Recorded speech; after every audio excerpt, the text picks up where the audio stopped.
வணக்கம், நான் தான் Shabdina. Welcome back to Shabdina's kitchen. இன்றைக்கி நம்ம கிச்சனில் பார்க்க போகிற ரெசிபி என்னன்னா தீபாவளி ஸ்பெஷல் மைசூர் பாக். அதுவும் ட்ரெடிஷ்னலாக பண்ணுற மைசூர் பாக் எப்படி பண்ணுறது பார்க்க போகிறோம்.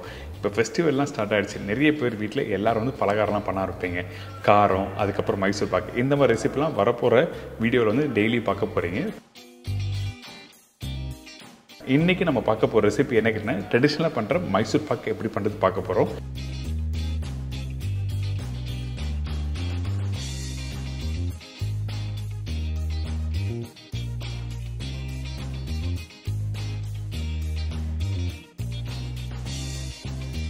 இந்த மைசூர் பாக்குக்கு தேவையான பொருட்கள் என்ன பார்த்தலாமா? ட்ரெடிஷ்னல் மைசூர் பாக்கு தேவையான பொருட்கள்: கடலை மாவு 250 கிராம், சர்க்கரை 750 gram, maida 50 gram, milk powder 2 tablespoon, ஏலக்காய் powder 1/4 teaspoon, vanaspati 150 gram, oil 200 gram, நெய் 2 டேபிள் ஸ்பூன். இதாங்க இந்த ரெசிபிக்கு தேவையான பொருட்கள். ஃபஸ்ட்டு நம்ம என்ன பண்ணுறோன்னா, இந்த மைசூர் பாக்கு ரெடி பண்ணுறதுக்கு முன்னாடி நம்ம ரெடி பண்ண போகிற அந்த மைசூர் பாக்கு ரெடி ஆனோன்னு ஒரு ட்ரேயில் மாற்றுவோம். அதனால் இந்த ட்ரேயில் கொஞ்சம் லைட்டாக ஆயில் அப்ளை பண்ணி எடுத்து வச்சுருவோம். அப்போ தான் ஒட்டாமல் கரெக்டாக வரும். இதுக்கப்புறம் நம்ம என்ன பண்ணுறோம், சக்கரை பாவு ரெடி பண்ண போகிறோம். இந்த சக்கரை பாவு ரெடி பண்ணும்போது தேவையான அளவுக்கு சக்கரை போட்டிருக்கோம். அதாவது 750 கிராம் சக்கரை போட்டிருக்கேன். அதுக்கு பிறகு இதில் தண்ணி ஊற்றுற பக்கம் என்ன கேட்டிங்கன்னா, அந்த சக்கரையை ஒரே அளவாக்கிட்டு அந்த சக்கரையோட மட்டத்துக்கு நம்ம தண்ணி ஊற்றி மிக்ஸ் பண்ணி குக் பண்ண ஆரம்பிக்க போகிறோம். இதுக்கு பிறகு இந்த சக்கரை தண்ணி இருக்குது பார்த்தீங்களா, குக் பண்ணுற பக்கம் என்ன கேட்டிங்கன்னா ஒரு கம்பி பதம் கிட்ட நம்ம கரெக்டாக குக் பண்ணிடணும். அதாவது இந்த சுகர் சிரப்பு வந்து கொஞ்சம் குக் பண்ணுற டைமில் கொஞ்சம் லைட்டாக ஒட்டுற பக்கம் வரணும். அதுக்கு முன்னாடி நம்ம இன்னொரு முக்கியமான விஷயம் என்னன்னா, சக்கரையில் அழுக்கிறதுனா அந்த சக்கரையை க்ளீன் பண்ணிவிட்டு அடுத்த ஸ்டேஜ் போகணும். அதனால் நம்ம என்ன பண்ணுறோன்னா, இந்த மாதிரி லைட்டாக கொதிச்சு வர டைமில் கொஞ்சோண்டு பால் ஊற்றுறோம். இந்த பால் ஊற்றின உடனே என்ன ஆகுதுன்னா, அந்த பால் வந்து லைட்டாக கேர்ல் ஆகும். அதுக்கப்புறம் கேர்ல் ஆன பிறகு அந்த கேர்ல்லேயே வந்து அந்த அழுக்கெல்லாம் ஒட்ட ஆரம்பிச்சிடும். அந்த டைமில் நீங்கள் வடிகட்டி எடுத்து வடிகட்ட ஆரம்பிச்சிடலாம்.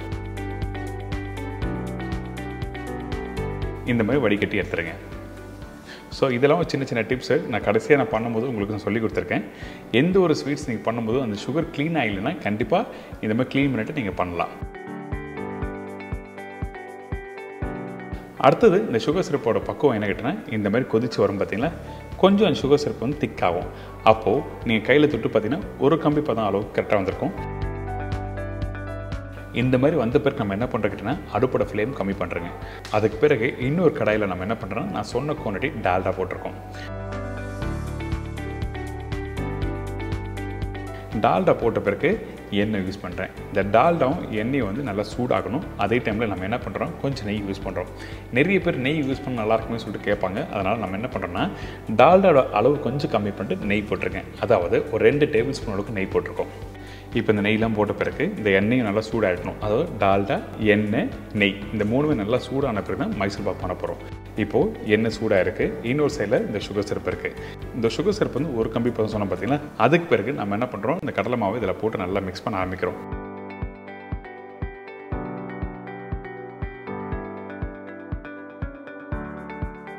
மிக்ஸ் பண்ணும்போது நம்ம என்ன பண்ணுறோன்னா, கொஞ்சம் மில்க் பவுடர் போட்டிருக்கோம். இந்த மில்க் பவுடர் எதுக்காக இந்த இடத்துல யூஸ் பண்ணுங்கன்னா, அந்த டேஸ்ட் நல்லா எடுத்து கொடுக்கும்.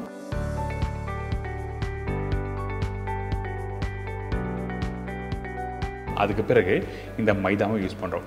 இந்த மைதா, மில்க் பவுடர் கண்டிப்பாக யூஸ் பண்ணணும். அப்போ தான் உங்களுக்கு நல்லா ஷைனிங்கும் கொடுக்கும். அதே டைமில் உங்களுக்கு கரெக்டான டெக்ஸ்சர் கொடுக்கும். இன்னொரு கடாயில் எண்ணெய் இருக்குது பார்த்தீங்களா, அந்த கடாயில் இருக்க எண்ணெயை எடுத்து ஒரு கரண்டி எடுத்து இதில் மிக்ஸ் பண்ண ஆரம்பிக்கணும்.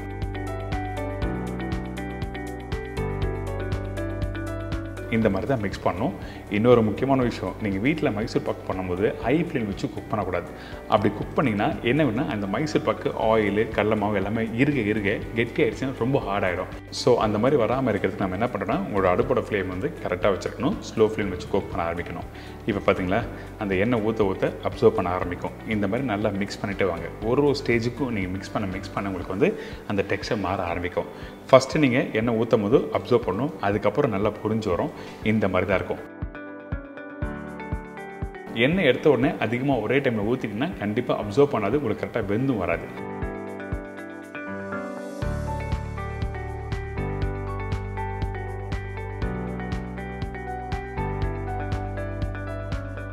இப்போ பார்த்தீங்கன்னா உங்களுக்கு கலரும் மாறும். அப்படியே லைட் அந்த கோல்டன் ப்ரௌன் வருது பார்த்தீங்களா.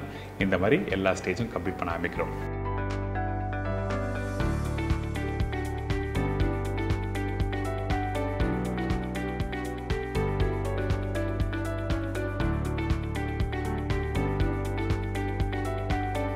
ஒரு ஸ்டேஜுக்கு மேலே கெட்டியாக ஆரம்பிச்சாச்சு. இந்த கெட்டியாக ஆகும்போது நம்ம என்ன பண்ணுறோம், மிக்ஸ் பண்ணும்போது கொஞ்சம் டைட்டாக இருக்கும். அந்த டைமில் மெதுவாக மிக்ஸ் பண்ணோம் எண்ணெய், அப்படி இல்லைன்னா மேலே பட ஆரம்பிச்சிடும். அதனால் நம்ம என்ன பண்ணுறோம், ஒரு ஸ்டேஜுக்கு மேலே மெதுவாக மிக்ஸ் பண்ண ஆரம்பிங்க. கண்டிப்பாக ப்ராப்பராக மிக்ஸ் பண்ணணும், அப்படி இல்லைன்னா உங்களுக்கு அப்சர்வ் பண்ண ஆரம்பிக்காது. இதுக்கப்புறம் இந்த மைசூர் பாக்கு வெந்துச்சுன்னு சொல்லி எப்படி செக் பண்ணுவோம் கேட்டிங்கன்னா, நீங்கள் மிக்ஸ் பண்ணிவிட்டு உடனே கரண்டி எடுத்துருங்க. கரண்டி எடுத்த பிறகு அப்படியே மேலே பொங்குற மாதிரி இருக்கும். இந்த மாதிரி ஸ்டேஜ் வந்த பிறகு நம்ம என்ன பண்ணுறோன்னா, கடைசியாக மீதி இருக்க எல்லா எண்ணெயும் மேலே ஊற்றிட்டு அதுக்கப்புறம் ஏலக்காய் தூள் போட்டு நல்லா மிக்ஸ் பண்ணுங்கள்.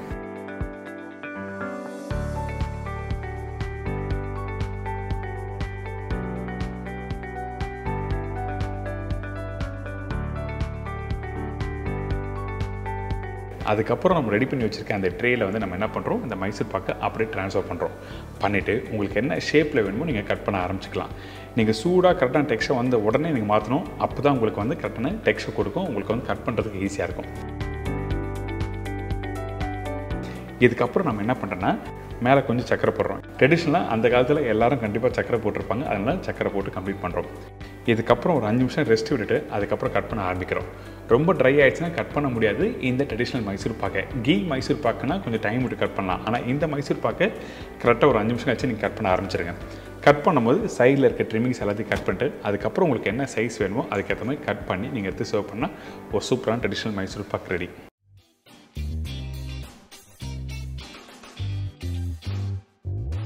இந்த தீபாவளிக்கு இந்த மாதிரி பலகாரம் வேறு எதனா பண்ணணும்னு சொல்லிட்டு நீங்கள் கேட்டிங்கன்னா கண்டிப்பாக நான் பண்ணுவேன். கமெண்ட் செக்ஷனில் போய்ட்டு கண்டிப்பாக உங்கள் ஃபீட்பேக் கொடுங்க. அது மாதிரி என்ன ஸ்வீட்ஸ் ரெசிபி வேணும்னு சொல்லி கேளுங்க. கண்டிப்பாக தீபாவளி பண்ணலாம். பார்த்தீங்களா, இந்த மைசூர் பாக் கட் பண்ணி முடித்த பிறகு இந்த மாதிரி தான் கலர் வந்துடணும். நடுப்பகுதி பார்த்தீங்கன்னா கொஞ்சம் கலர் மாறி இருக்கும், அதாவது கொஞ்சம் டார்க்காக இருக்கும். மேல் பகுதி கொஞ்சம் கலர் கம்மியாக இருக்கும்.